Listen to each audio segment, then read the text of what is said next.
En este tema vamos a ver intercambiadores de calor. Un intercambiador de calor es un dispositivo en el que vamos a tener un fluido a más temperatura y otro fluido a menos temperatura. Entonces la palabra lo dice, intercambiador de calor. El fluido que está a mayor temperatura le va a aportar calor al fluido que está a menor temperatura. Vamos a ver tipos de intercambiadores de calor en la primera parte del capítulo y después vamos a ver dos métodos de cálculo, el método DTML y el método Epsilon Mut. Vamos a pararnos más cuando hagamos problemas, pero bueno, ya os adelanto, habrá problemas en los que vamos a poder aplicar los dos métodos, es decir, vamos a poder resolver el problema de dos maneras, lo cual nos viene muy bien para comprobar si lo hemos hecho bien, y habrá otros problemas en los que solo vamos a poder aplicar un método, ¿no? Pero bueno, lo veremos con más calma al final del tema. En cuanto a tipos de intercambiadores de calor, bueno, los más sencillos que nos podemos encontrar son los de tubos concéntricos. Vale, tenéis aquí un esquema de un intercambiador de tubos concéntricos, es simplemente un tubo más pequeño en el interior de otro mayor, ¿no? De mayor diámetro, ¿no? La palabra lo dice, concéntricos. Pueden ser flujo paralelo, es decir, tanto el fluido caliente como el fluido frío van paralelos o a contraflujo, ¿no? Van el fluido caliente y el fluido frío en la misma dirección, pero en sentidos distintos, ¿no? Lo veis aquí, el fluido representado por las flechas negras va en un sentido y el fluido representado por las flechas rojas va en el sentido opuesto, ¿no? Entonces lo que se conoce como a contraflujo. Otro tipo de intercambiadores de calor son los de flujo cruzado. En este tipo de intercambiadores de calor los flujos circulan perpendicularmente uno de otro. Entonces vamos a distinguir intercambiadores de calor de flujo cruzado con ambos fluidos sin mezclar, sería este tipo, y con un fluido mezclado y otro sin mezclar, ¿no? Entonces, ¿qué quiere decir que tengamos ambos fluidos sin mezclar? Bueno, el fluido que va por el interior de los tubos, en este caso, no se puede mezclar, está confinado, y el otro fluido puede estar confinado, como es este caso. En este caso el fluido está confinado por esta especie de aletas y no puede circular libremente. En este otro intercambiador decimos que tiene un fluido mezclado y otro sin mezclar. El fluido sin mezclar es el que va por el interior de los tubos, ¿vale? Está confinado este fluido en el interior de los tubos, y el otro fluido decimos que está sin mezclar, es decir, puede circular libremente, arbitrariamente por el exterior de los tubos. Otro tipo de intercambiadores de calor es de carcasa y tubos. Tenemos una carcasa, por el interior de la carcasa circula uno de los fluidos y dentro de la carcasa hay una serie de tubos, por el interior de los tubos circula el otro fluido. Cuando hablamos de intercambiadores de calor de carcasa y tubos es muy importante entender el concepto de paso.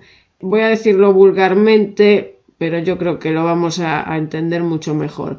Un paso es el número de veces que un fluido va de izquierda a derecha o de derecha a izquierda. Por ejemplo, este primer intercambiador que os pongo, este intercambiador tiene un paso por la carcasa y un paso por los tubos. ¿Por qué decimos que tiene un paso por la carcasa? Bueno, si nos fijamos en la figura, la entrada de la carcasa sería esto, es decir, este fluido entra por este orificio al interior de la carcasa y sale por aquí, es decir, circula de izquierda a derecha. No hagáis caso a los deflectores, ¿vale? Hace este recorrido para incrementar la transferencia de calor, pero básicamente está yendo de izquierda a derecha una sola vez, entonces decimos que tiene un paso. También tiene un paso por los tubos. ¿Por qué? Si nos fijamos en la figura, la entrada de los tubos sería esta y la salida de los tubos sería esta, es decir, el fluido que circula por el interior de los tubos va de derecha a izquierda una sola vez, entonces por eso decimos que tenemos un paso. El siguiente intercambiador que os pongo, el intercambiador de esta figura, tiene un paso por la carcasa y dos pasos por los tubos. Vamos a ver la figura. El fluido que circula por la carcasa entra por este lado y sale por este lado, es decir, circula de derecha a izquierda una sola vez, entonces tiene un paso de carcasa. ¿Por qué tiene dos pasos de tubos?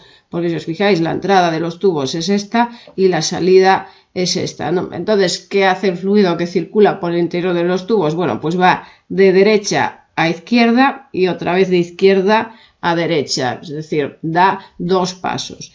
El siguiente intercambiador que os pongo es un intercambiador que tiene dos pasos por la carcasa y cuatro pasos por los tubos.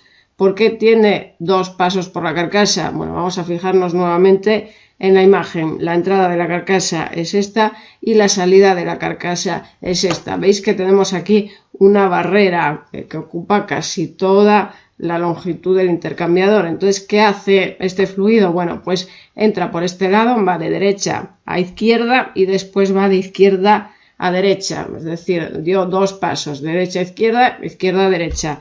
El fluido que circula por el interior de los tubos, ¿qué hace? Bueno, pues entra por este lado y sale por este lado. Entonces, ¿qué hace? Va de derecha a izquierda, izquierda, derecha, derecha, izquierda, izquierda, derecha, es decir, cuatro pasos. Bueno, pues una vez que vimos los tipos de intercambiadores de calor, hay más tipos, pero solo vamos a ver estos en esta asignatura. Vamos a ver métodos de cálculo. Vamos a empezar con el método DTML. Este método en lo que se basa es en hacer analogía eléctrica. Entonces, si os acordáis de cuando veíamos el tema 2, yo os decía que el calor se puede expresar como UA por delta T, ¿no? Siendo U el coeficiente global de transferencia de calor. También lo podemos expresar como delta T partido por R, siendo R 1 partido de UA, ¿no? Y R quedamos en el tema 2 en que era la resistencia térmica global. Bueno, pues este método DTML se basa en esta expresión. Necesitamos saber cuánto vale delta T, cuánto vale la diferencia de temperaturas. En el caso de un intercambiador de calor, la diferencia media de temperaturas. Bueno, en las siguientes diapositivas os pongo el desarrollo para determinar ese delta T para un intercambiador de calor concéntrico de flujo paralelo, ¿no? Entonces, no me voy a parar en el desarrollo, lo tenéis aquí detallado. Bueno, a partir de este desarrollo obtenemos que la diferencia de temperaturas media logarítmica, es decir, ese delta T para un intercambiador de calor concéntrico de flujo paralelo, viene dada por esta expresión. Si tenemos un intercambiador de calor a contraflujo, la diferencia media de temperaturas viene dada por esta expresión. Si tenemos otro tipo de intercambiadores de calor, la diferencia media de temperaturas, lo tenéis aquí expresado, es la diferencia media de temperaturas correspondiente a un intercambiador de contraflujo, es lo que os pongo aquí, es decir, sería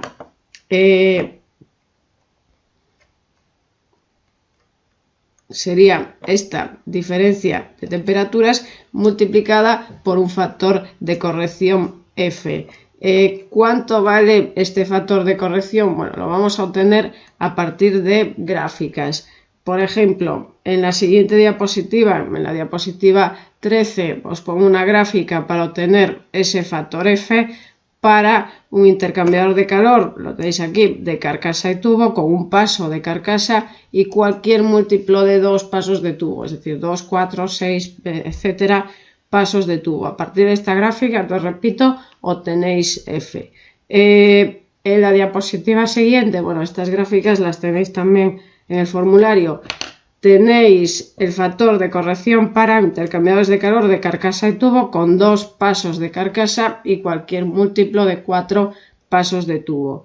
En la siguiente gráfica tenéis también el factor de corrección para intercambiadores de calor de flujo cruzado de un paso con ambos fluidos no mezclados. Es decir, vamos a volver al principio, tenéis este caso. Y por último, bueno, sería este caso con un fluido mezclado y otro sin mezclar, que sería la diapositiva 16. Entonces esta gráfica nos da el factor de corrección para intercambiadores de calor de flujo cruzado de un paso con un fluido mezclado y otro sin mezclar. La manera de calcular estas cosas se ve mejor con un ejemplo. Entonces vamos a hacer el ejemplo de la diapositiva 17. Lo tengo aquí. Entonces nos dicen que tenemos un intercambiador de calor de carcasa y tubo. Nos dicen que por los tubos circula 2,5 kilogramos segundo de agua. Esa agua entra a 15 grados y sale a 85 grados. Por el lado de la carcasa nos dicen que tenemos aceite. Nos dice que ese aceite entra a 160 grados y sale a 100 grados. Nos dan como dato U, nos lo dice aquí, el coeficiente global de transferencia de calor, es decir, U es de 350 vatios partido metro cuadrado Kelvin, y nos dice que se basa en 10 tubos de diámetro 25 milímetros que se disponen formando 8 pasos. Nos dice que el flujo de la carcasa se dispone de un único paso.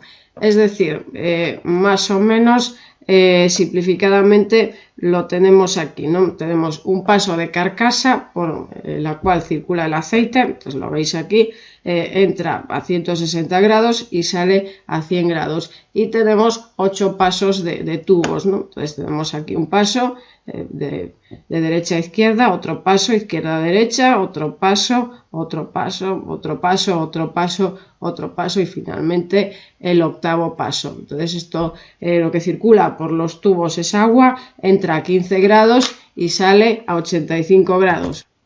Bueno, esta figura os lo pongo muy simplificado. En realidad el problema nos lo dicen en esta frase, tenemos 10 tubos, es decir, tendríamos, por ejemplo,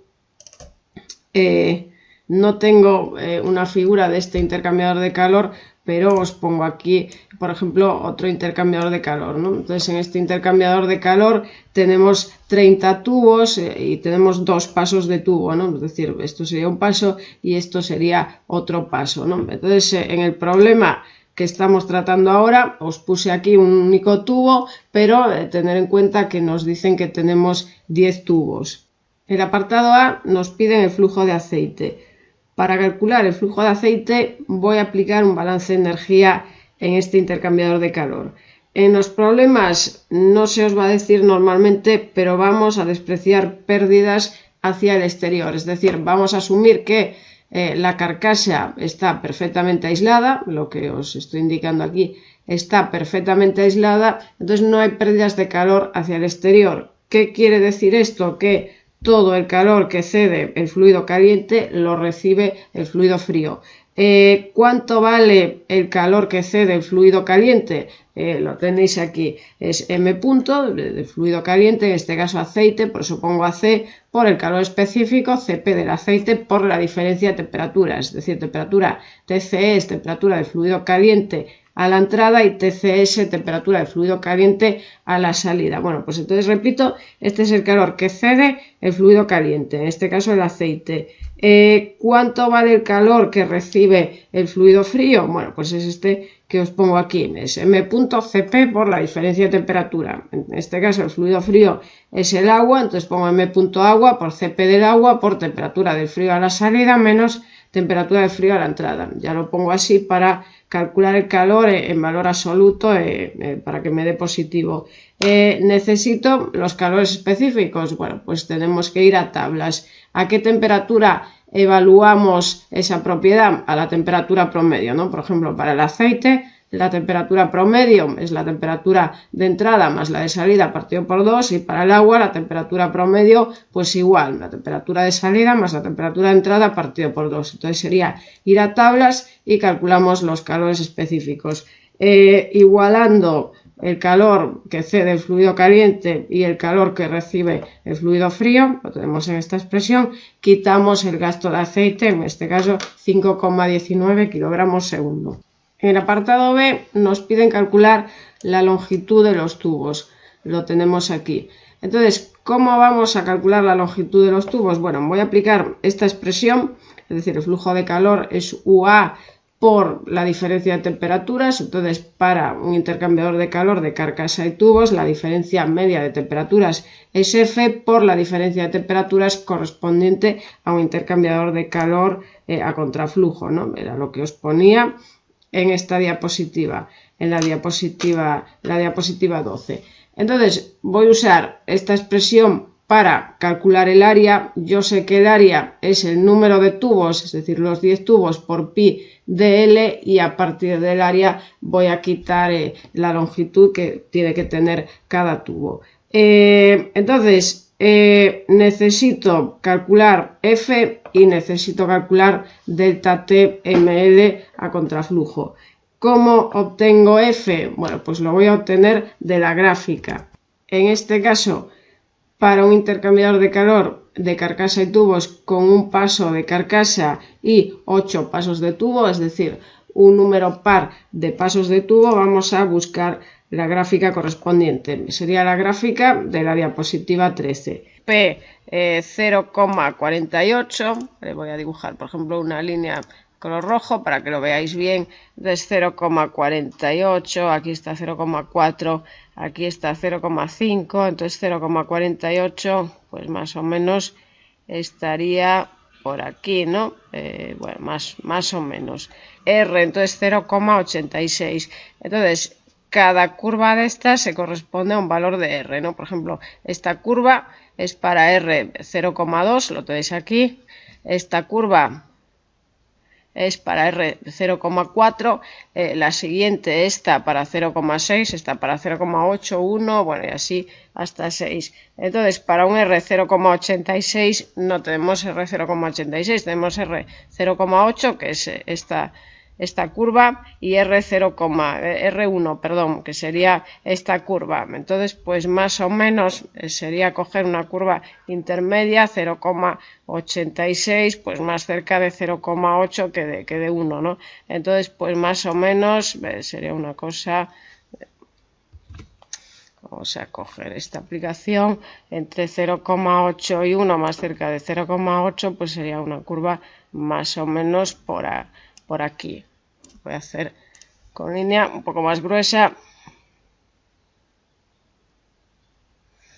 Vale, pues sería esto. Entonces, el punto de corte entre ambas líneas rojas sería lo que nos va a dar F, ¿no? Entonces sería trazar una línea horizontal a partir del punto de corte y llevarla hacia el eje Y, ¿no? Vamos a poner, por ejemplo, en verde, voy a trazar entonces una línea horizontal hacia el eje Y, ¿no? Entonces veis que nos da un factor F pues de cercano a 0,9, un poco por debajo, 0,88, 0,87. Yo concretamente para hacer este problema tomé F 0,87, pero bueno, en el examen tampoco me voy a parar mucho en la precisión porque es muy difícil obtener precisión con este tipo de gráficas.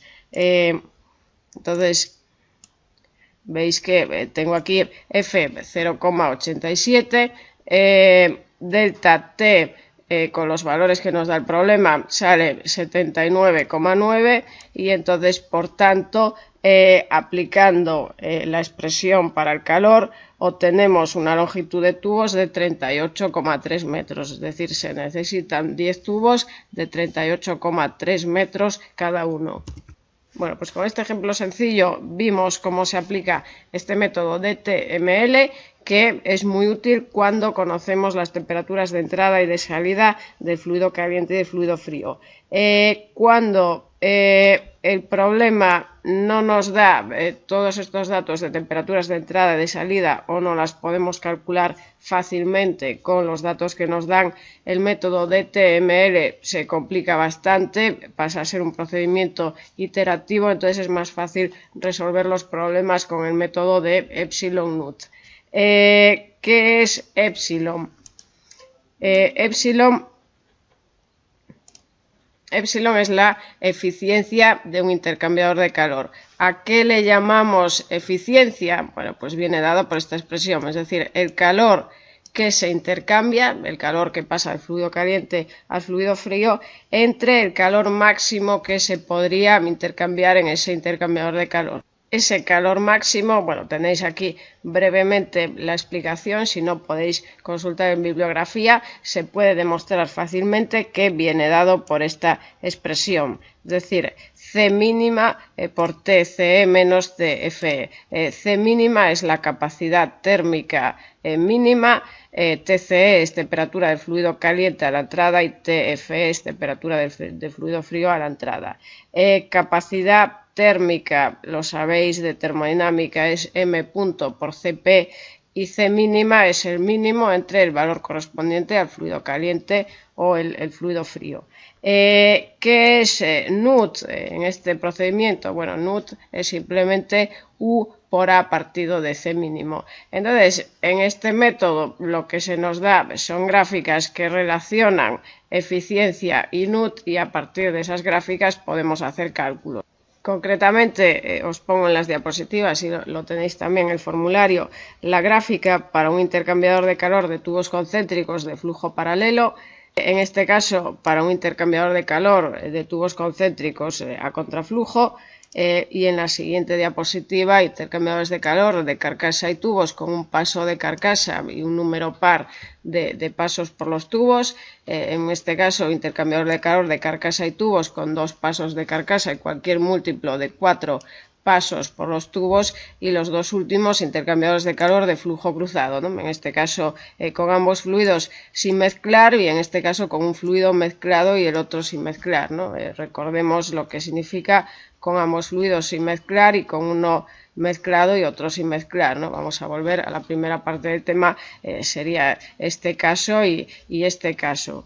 Bueno, esto se entiende mejor con un ejemplo, entonces vamos a hacer el ejemplo de la diapositiva 22. Aquí nos dicen que tenemos un intercambiador de calor de tubo con aletas de flujo cruzado, es decir, vamos a volver al principio de las diapositivas. Si tenemos aletas, tenemos esta configuración, tenemos un intercambiador de flujo cruzado con ambos fluidos sin mezclar. Nos dicen que por un lado circulan 1,5 kilogramos segundo de gases de escape calientes, entran a una temperatura de 250 grados. Por otro lado, el fluido frío es agua, nos dicen que tenemos 1 kilogramo segundo de agua que entra a 35 grados. Nos dan el calor específico de los gases de escape, Cp, nos dice que vale 1000. Nos dan U, el coeficiente global de transferencia de calor, nos dice que vale 100. Y nos dan el área de intercambio de calor, 40 metros cuadrados. Nos piden calcular la tasa de transferencia de calor y la temperatura de salida del agua. Para calcular el calor vamos a aplicar esta expresión. Utilizando el método eficiencia NUT, el calor es igual a eficiencia por el calor máximo. Necesitamos la capacidad térmica del fluido caliente y la capacidad térmica del fluido frío. La capacidad térmica es M punto por el calor específico. Entonces, capacidad térmica del fluido frío, en este caso el agua, es M punto de agua por calor específico del agua. Capacidad térmica del fluido caliente, en este caso los gases de escape, es M punto por Cp. M punto nos lo dan y Cp para los gases de escape nos lo dan, ¿no? Entonces sería 1500. Para el agua, el calor específico, este C sub P, lo habría que calcular a la temperatura promedio, es decir, temperatura de entrada más temperatura de salida partido por 2, pero solo conocemos la temperatura de entrada. ¿Qué vamos a hacer? Bueno, pues vamos a entrar en tablas con un valor arbitrario entre comillas, de temperatura promedio, obtener un C sub P y una vez que resolvamos el problema, hacer una segunda iteración ya utilizando un valor de temperatura para el C sub P basado en cálculos a partir de la primera iteración. Entonces, para empezar, pues por ejemplo, evaluando a 50 grados, el calor específico del agua son 4182. Si el flujo es de 1 kilogramo segundo, nos da 4182 vatios partido de Kelvin la capacidad térmica. Por tanto, estos 4182 es la capacidad máxima y estos 1500 es la capacidad mínima. Vamos a volver a las diapositivas y vamos a utilizar una de las gráficas que relacionan eficiencia con NUT. Concretamente, si tenemos un intercambiador de calor con ambos fluidos sin mezclar, sería esta gráfica. Nuestro objetivo es obtener la eficiencia. Necesitamos calcular NUT y necesitamos este cociente C mínimo entre C máximo. C mínimo entre C máximo, entonces 1500 entre 4182 da 0,36 y NUT es U a partido de C mínimo, da 2,67. Entonces, con estos valores vamos a volver a esta gráfica. Voy a hacer un zoom para verlo mejor y la voy a copiar, por ejemplo, en el Paint. Vosotros, repito, podéis editarlo a lápiz. Entonces, si tenemos un NUT de 2,67, lo voy a pintar en rojo, pues por ejemplo, más o menos por aquí, ¿no? Más o menos, ¿vale? Tampoco hace falta demasiada precisión. Después, C mínimo entre C máximo 0,36, ¿no? Entonces sería elegir la curva correspondiente. Estas curvas son para C mínimo entre C máximo igual a 1, pues sería esta curva, 0,75 sería esta curva, 0,5 sería esta curva, 0,25 esta y 0. Si tenemos C mínimo entre C máximo 0,36 sería entre las curvas 0,25 y 0,5, ¿no? Más o menos.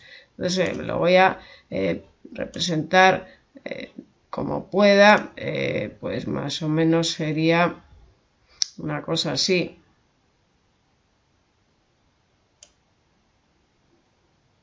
¿Vale? Esta sería la curva que tendríamos que coger, ¿no? Entre 0,25 y 0,5.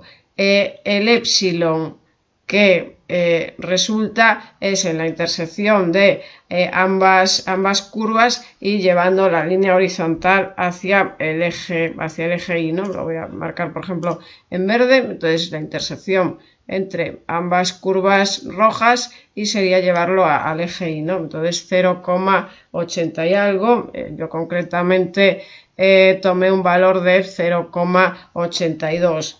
Entonces vamos a volver al problema. Con un epsilon de 0,82 podemos calcular el calor, ¿no? El calor máximo es C mínimo por TC, temperatura caliente a la entrada, menos temperatura del frío a la entrada, 322,500 vatios. Entonces el calor es ese rendimiento, esos 0,82 por el calor máximo. Entonces resulta un calor de 264.450 vatios. Bueno, esto es una primera iteración porque recordemos lo que hicimos aquí cuando empezamos el problema. No sabíamos la temperatura de salida del agua, entonces evaluamos este calor específico, pues por ejemplo a 50 grados. Ahora que ya tenemos datos con este calor específico que tanteamos, vamos a hacer una segunda iteración más precisa. Podemos calcular la temperatura del agua a la salida, TFS, y repetir estos cálculos, ¿no? Entonces el calor lo podemos expresar por el flujo Cp por la diferencia de temperaturas. Entonces con ello quitamos una temperatura del fluido frío a la salida, temperatura de agua a la salida de 98,24 grados. Entonces ya tenemos algo para evaluar el calor específico, es decir, en vez de 50 grados, lo que usamos aquí, vamos a evaluarlo a la temperatura de entrada que nos da el problema, que son 35 grados, más esta temperatura de salida que calculamos. Entonces nos da 66,62 grados centígrados. Vamos a tablas y nos da un calor específico de 4188. Con esta variación tan reducida, es decir, de 4188 a 4182, vamos a tener prácticamente el mismo resultado. Es decir, el calor específico del agua fría ahora es 4188, pero si dividís C mínimo entre C máximo nos vuelve a dar nuevamente prácticamente 0,36. NUT a partido de C mínimo también nos da prácticamente el mismo valor que el anterior y podéis tomar un epsilon teniendo en cuenta que es muy difícil obtener precisión en este tipo de gráficas, pues podéis poner un epsilon también de 0,82, ¿no? Entonces el calor nos sigue dando 264.450 vatios y con ello aplicamos esta expresión para calcular la temperatura del agua a la salida y nos da 98,14. Nos da prácticamente lo mismo, antes nos estaba dando 98,24, ahora 98,14. Este valor obtenido en la segunda iteración más preciso que el de la primera, ¿no? Aunque la variación sea mínima. Este problema, fijaros en una cosa, lo resolvimos por el método de eficiencia NUT.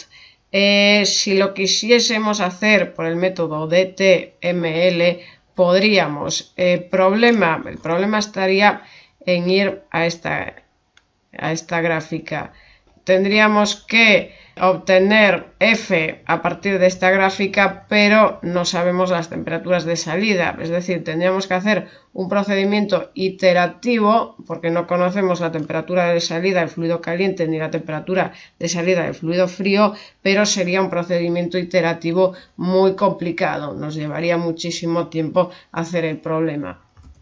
Para acabar el tema, únicamente comentaros que si utilizamos el software ES no necesitamos ir a estas gráficas, es decir, no necesitamos ir a estas gráficas para utilizar el método eficiencia NUT y no necesitamos ir a estas gráficas para utilizar el método DTML, porque estos valores nos los proporciona ES, tenemos funciones para proporcionarnos F, proporcionarnos eficiencia, NUT, etcétera, etcétera. Simplemente tenemos que irnos a la parte de Heat Exchangers en la parte de transferencia de calor. Haremos un ejemplo de esto en la parte de problemas para que veáis cómo se utiliza.